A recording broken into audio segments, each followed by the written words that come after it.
বাবুরে বহুত দিন পরে ভিড়িয়ে দিদি যাই হোক 2 মাসের হাসাহাসি তো ওর ভিড়িয়ে দিতে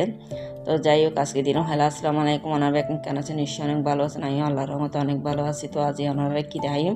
চিংড়ি মাছের রেসিপি তো চিংড়ি মাছ কিন্তু অনেক বড় বড় আসলে এখানে কিন্তু হল্লা টল্লা সিঁড়ি 12 অবস্থা 13 হারাবি গেছে ট্যাং টুং সিঁড়ি নিয়ে দেখুন না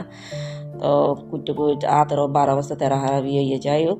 এরপরে একদিন বয় দিলাম এখানে কিন্তু পানি টানি ন দিই এখানে মানে আমি আর মতো করি না দেখাই দিই চিংড়ি মাছ কিন্তু এখনও রাঁধিছে না আমি আর মতো করে আমি জিলে করে রাঁধি শিলে করে দেখাই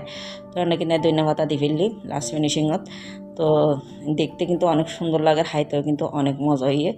যাই হোক এরপর হইয়ে দেয় আরোগ্য রেসিপি এবার হইতে সদু শীতকালেও কিন্তু সদুও কিন্তু অনেক টেস্ট লাগে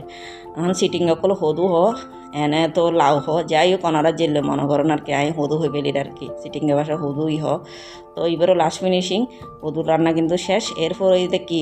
সিটিংয়ে কলার আর একটা প্রিয় জিনিস হইতে কি ফুলুরি দিছে ইবও কিন্তু শীতকাল পর্যন্ত তবে এখন ঘরে ঘরে থাকে খাইতে কিন্তু অনেক মজা তার ভিডিও যদি ভালো লাগে ওনারা লাইক কমেন্ট শেয়ার দিই ফলো দিয়ে রাখবেন আর পাশে সবসময় তেমন আজ এই পর্যন্ত আল্লাহ হাফেজ টাটা বাই বাই।